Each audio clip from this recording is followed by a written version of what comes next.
SBC Media. Welcome to iGaming Daily, analysing the news from the betting and gaming industry all over the globe. Supported by SBC Summit Barcelona, the industry-leading conference bringing you the future of sports betting and iGaming. SBC Summit Barcelona is where you can experience the entire global industry coverage under one roof. Join 10,000 industry professionals for 3 days of game-changing conversation and education. Get your tickets now at sbcevents.com. Welcome one and all. It's Thursday, the 25th of May, and on today's episode of iGaming Daily, we return to the sunny island of Malta, where the second day of the CasinoBeats Summit is underway.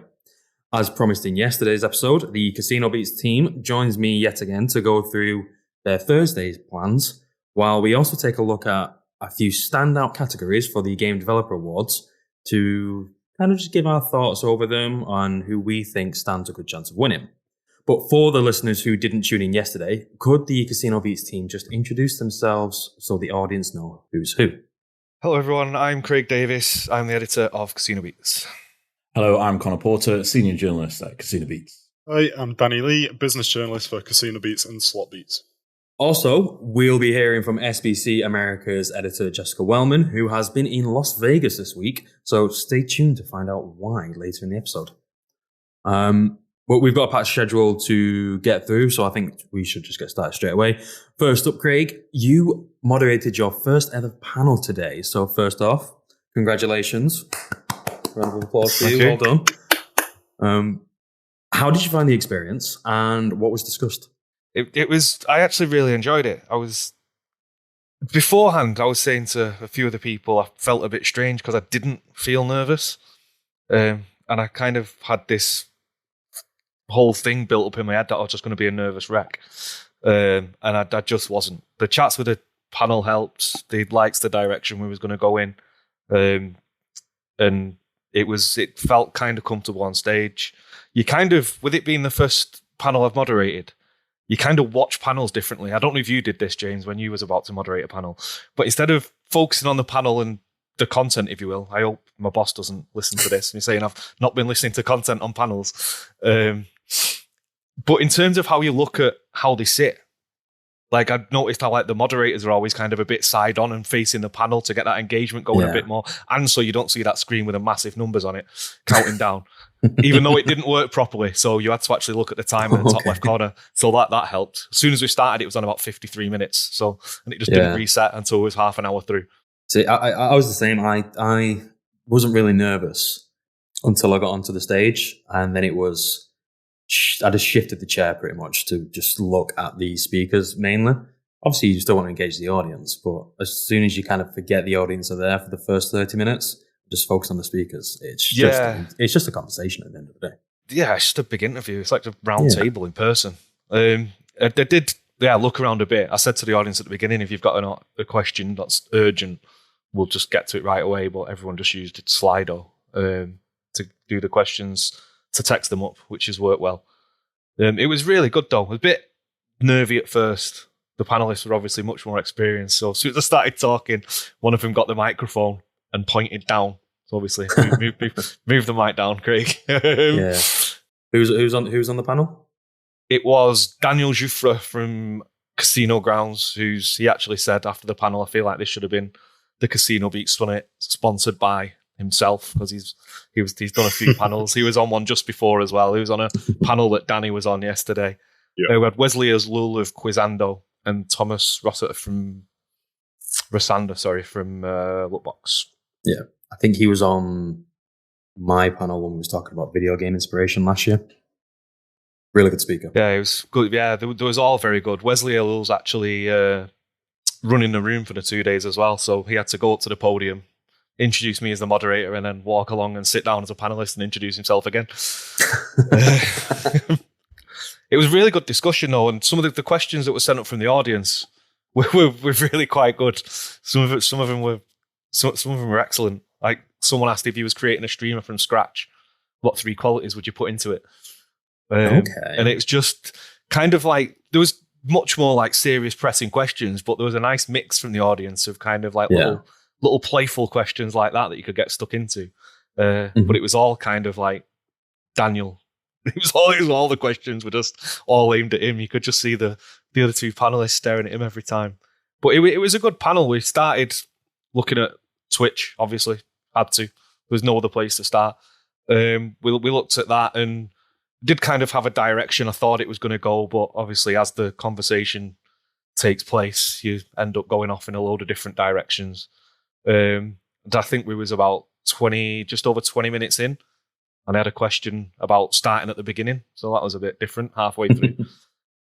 Looking at like how do you select your platform and how's that journey go, and is it as simple as just looking at streaming? You look at streaming via other traffic sources, and we looked at if a specific game in a specific market can a stream make or break a title, depending on the viewership. And we looked at obviously the huge amounts lost. You see the celebrities, you see Drake, Neymar recently with his antics. Are they necessary qualities? Does it need to be celeb? Does it need to be massive money? Or can there be a lower stake platform?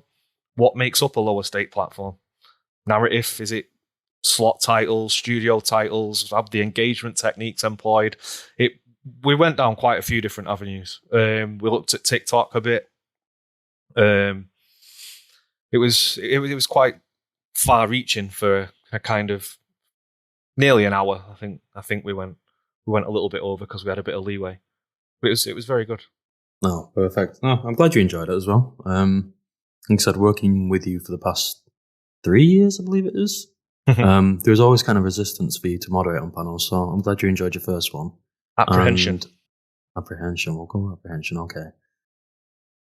But no, I'm glad you enjoyed your first one, and if... It's nice to have popped that cherry. If our bosses are listening, off camera, Craig said that I'd be happy to do one in Barcelona. The conference team knows. It's definitely set in stone now, I've told them. Perfect. And Connor and Danny, we've not forgot about you, so don't worry. How's your morning been? What's been on your agenda? My morning's been pretty hectic. Lots of different things happening. Mainly to do with things going wrong in my hotel room, but less said about that, the better. What we'll talk about is the UK panel that I was sitting in on yesterday has gone live on CasinoBeats.com, so go ahead and read it on there. But just the gist of it, for those listening, is the main topic of discussion was, of course, about the gambling white paper and the affordability proposals that have been put into place in the paper itself. Licensing expert was David Clifton hosting the panel itself. But of course, it had the UK Gambling Commission CEO Andrew Rhodes, Raw iGaming's Chief Legal and Compliance Officer Dee Maher, and Crucial Compliance CEO Paul Foster, all on there. And the main topic of discussion was about the affordability and how that's going to work, and as well as the consultation process for these proposals, and when we're expecting to hear the first couple of rules to come through from the Gambling Commission in regards as to how the UK gambling industry is going to be moving forward. But it was a really interesting panel. I recommend everyone to go and read it on CasinoBeats.com. Once again, get that little plug in there. And also, I'll give a plug as well to what happened in the afternoon as well, because we did mention it briefly. And I'm only going to mention it briefly again here as well, because I want everyone to go and watch the documentary when it comes out in a couple of weeks' time, hopefully sooner than that. Of course, managed to get a one-on-one interview with Andrew Rhodes as well, talking about the slot limits in terms of deposit limits for each spin and things like that. Talked about that and the white paper as well. So yeah, really good interview with Andrew Rhodes yesterday. So make sure you check out the documentary when it's out. Connor, you can keep coming back on because you just keep plugging everything that we're doing. So well done. For the article that you wrote up and that's on Casino Beats, I will, for the listeners, put it in the description below in the podcast. So you'll be able to click that link and just check it what Connor produced. But no, perfect. And Danny, yourself? Yeah, another busy morning. Connor's just touched on it a bit there. This documentary is slowly coming together. So I've been and sat down with Elżbieta Kraus from WASDAN. who is the head of design. Just sort of looking at a supplier's perspective when it comes to the white paper and the Gambling Act, and touched on quite a lot of interesting things, such as whether these restrictions that are coming into the slot industry might create sort of a lack of diversity on the UK market, and now that it's in a stage of consultation, what sort of issues do suppliers want addressed before these things, come into fruition. Perfect. And anything on the agenda today after this podcast? Yeah. Lunch is on the agenda. More panels, obviously, looking into Crash Games a bit this afternoon, and then, the big awards night tonight, which I'm sure we're going to lead on to. Yeah. No, it's a nice little segue, that. So, as Danny's just mentioned, and I mentioned in my intro, the CasinoBeats Game Developer Awards are tonight, and we're going to have a look over a few. So I've picked 3 interesting categories to me. I don't know if they're going to be of interest to Craig, Danny, or Connor. They might have their own preferences, but these are my interests. So running with me because I'm the host. So I've gone for the slot of the year in the game performance category, and then we've gone for game mechanic of the year and game music / soundtrack in the game creation category. So we're going to start with the music, because I think I've said this numerous amount of times. Music's very underrated when it comes to slots, but yeah, it's one of the most important components in engaging a player instantly in a slot. It's the first thing you hear. It might even be the first thing you see when it comes to a slot title. So I think it's an important category. I think people need to pay more attention to music and slots within the industry and look to ways that innovate in it. So on that note, we will have a look. So Craig, do you want to provide who you think might come out on top in this category? There's a few that look like they could do well. Relaxed gaming always tends to do well in these things, but let's cast them aside a little bit. I'm probably going to butcher this, but Valhalla Wildhammers by Lady Luck Games. I believe we have a feature on Slot Beats for this, if anyone wants to find out more, which was music focused as well. That's deserves a mention. I think that could possibly do well. Monster Disco Extra Hold by Swint was a bit different. I feel like I enjoyed that, if I'm thinking of the right title amongst all these that we play week on week. So those two. I'll give a special mention to Nitropolis 4 at Elk Studios and Rotten by Hacksaw. I think Hacksaw are a little underrated. I'll give a special mention to them too. Yeah, I'll agree with you. Valhalla Wildhammers. I believe when I was working on CasinoBeats, we tried to set up, now that's what I call slots, which was a video series to talk about music inside slots, and they were on it, and it was a great discussion with the music producer for Lady Luck at the time. Can't remember his name off the top of my head, but the insight that he gave and kind of the research they went into it, producing Valhalla, they went through so many Viking-esque Norse mythology. Not just the music, but like the sound of a hammer, and the sound of weapons clanging together, lightning strikes and so forth. They really did do the research on it, and kind of getting the background information definitely made it just a more worthwhile slot in my eyes. And that was my pick as well. And they gave me a hoodie at ICE, so that's just a win-win. So Craig's been bribed. There you go. There we go. Validation gone. I have no influence over these winners. Let's just get that in. That's going to be something we'll mention. Yeah, we have no idea who's won this. We have absolutely no idea. We are everything's subjective. So it's just what we believe's the best. But yeah, Valhalla is my shout. I'm going to give a shout out to Elvis Fog True Ways by B Gaming, mainly because I absolutely love Elvis. Love Elvis. So you've already got a win there from me.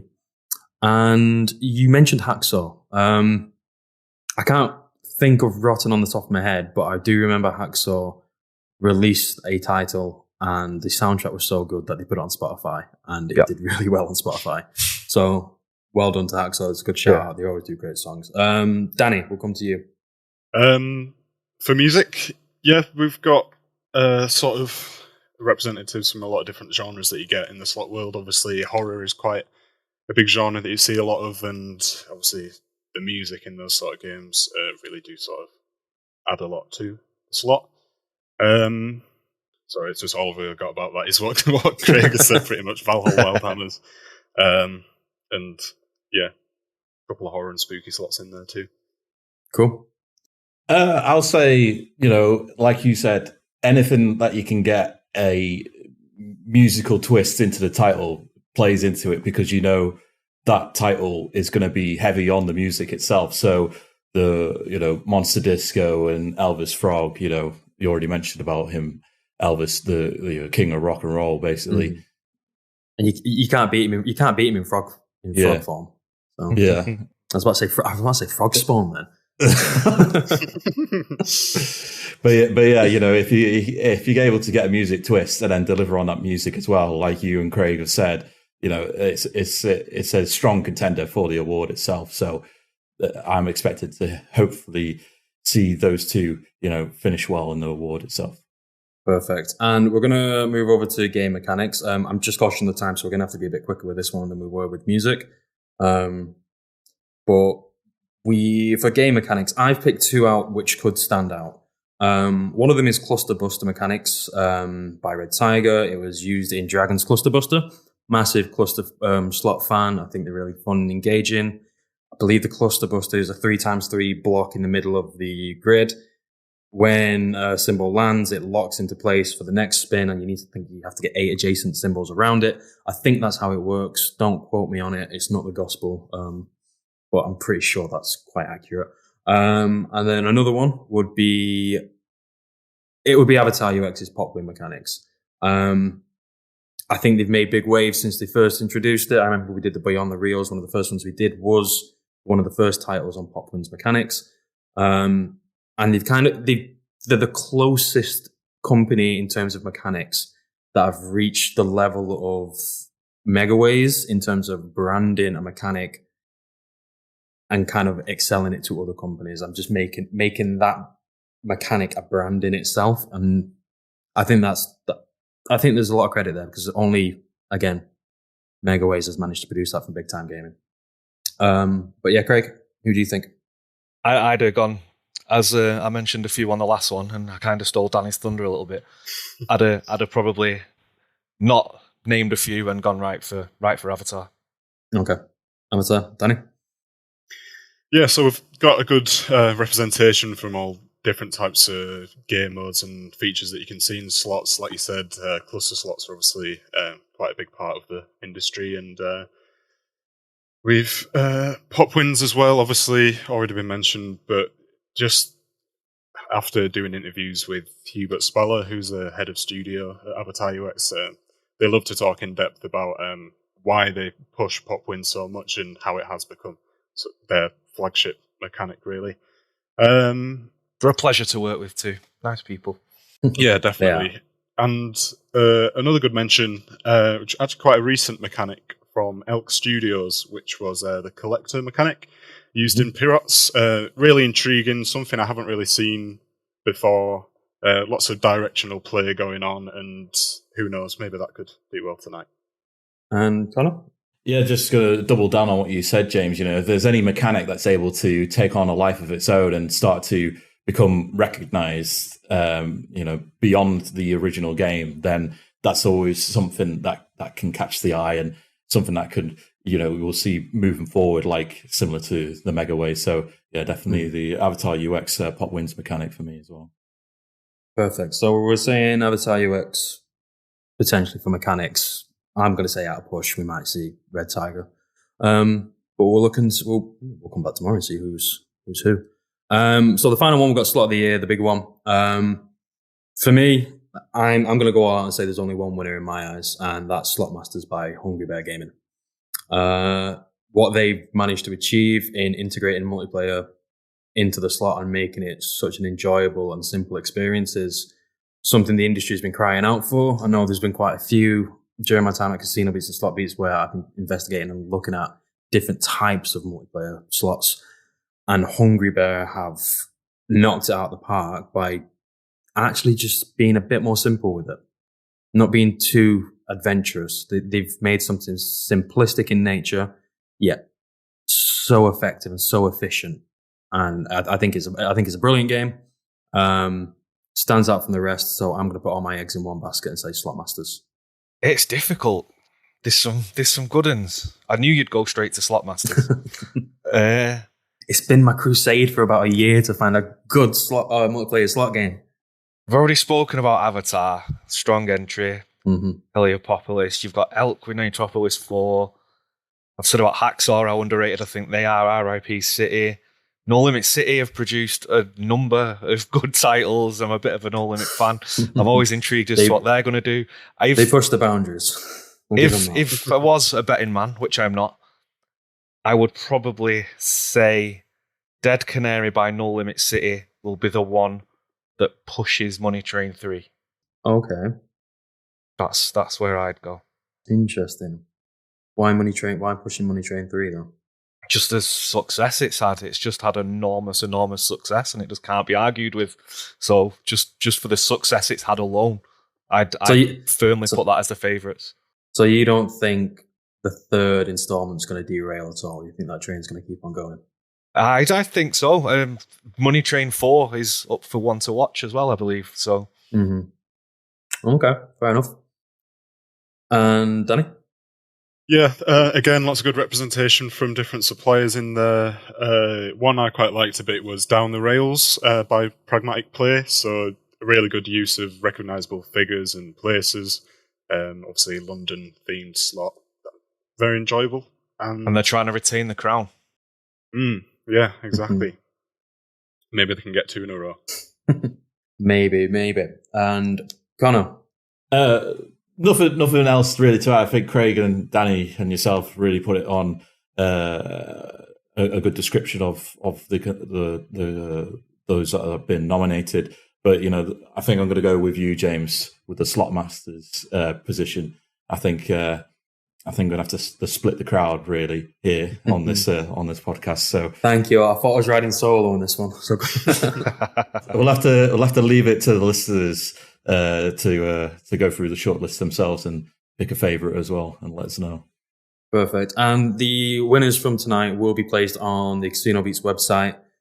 I'm either going to be the morning after, I'm assuming, Craig, correct on that? Or is it pretty much soon after? I presume so. It's usually the morning after, yeah. Usually the morning after, yeah. So listeners, keep an eye on CasinoBeats.com for that. And just to clarify again, these are our picks tonight. We have absolutely no idea who's won, and everything's subjective, as I mentioned earlier. So the ones we highlighted might not even come close. But good luck to all those who are shortlisted. You're up there for a reason. And that is because you've excelled over the past 12 months. So win or lose, congratulations. You've been a success nonetheless. Now, both myself and the CasinoBeats team will be leaving you for this episode, but fear not.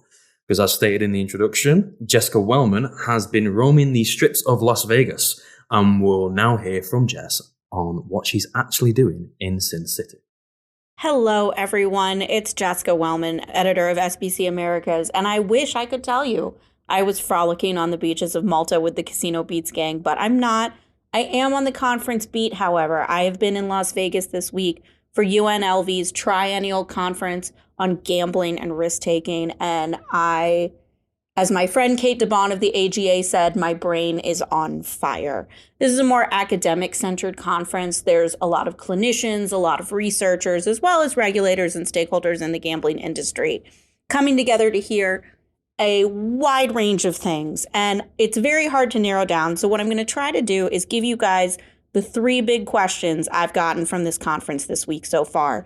And a big one that I think has been the topic across sports betting in particular is just how bad is the glut of sports betting advertising? We've had a lot of conversations about it, both here on iGaming Daily at our event in New Jersey. They spoke about it here today.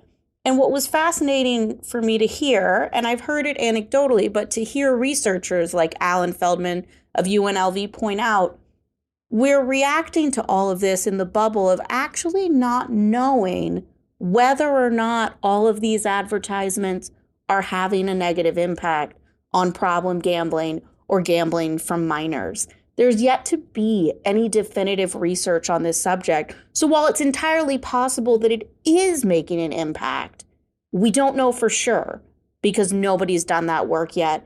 And I think as we continue to see this push for more evidence-based programming, that question is going to become more and more important, especially as you see regulators in Ohio and other places putting in these advertising limitations.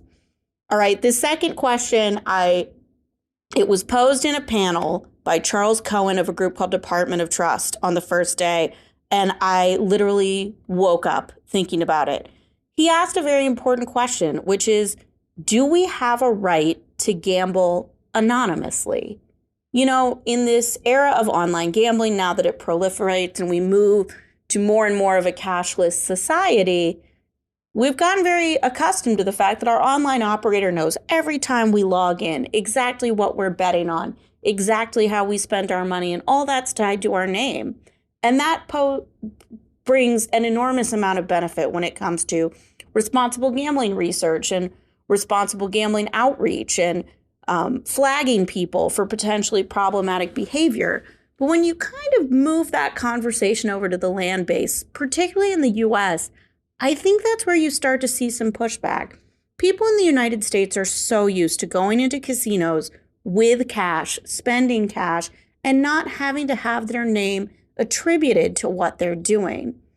But what Charles is asking is, do you have a right to that? Or are we getting to a point where, as we track more and more financial things and move away from cash as a payment method, that expectation can't reasonably be entertained going forward? I'm going to think about this a bit more. I'm going to hold my feet to the fire with this and say, I think I'm going to write an op-ed about this on SBC Americas. So keep an eye out for that in the coming weeks, because I think there's so much more to unpack.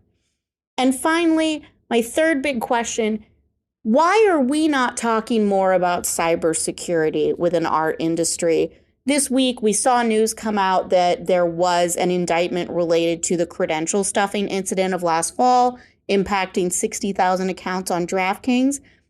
The person behind that was an 18-year-old from Wisconsin named Joseph Garrison, who has a history of fraud. And in the materials around the indictment, it said he was talking with friends and would type things like "fraud is fun."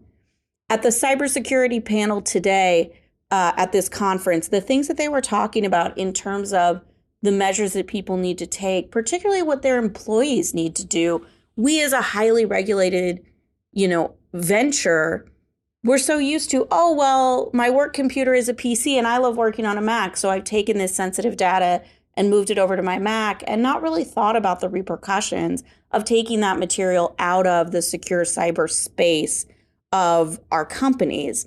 So hearing about all of this has really just got my mind buzzing about it. But I'll tell you, y'all, you know what incident really had me thinking, why are we not talking more about cybersecurity?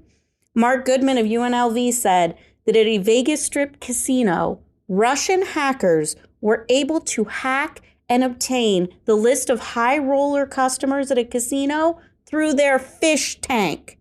Yes, their fish tank.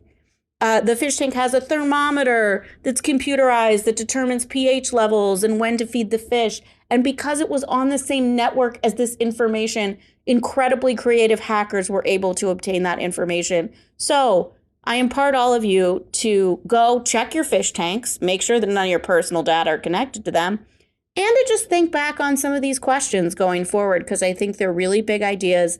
They're really important, and I'm sure we're going to be talking about them more on iGaming Daily in the future.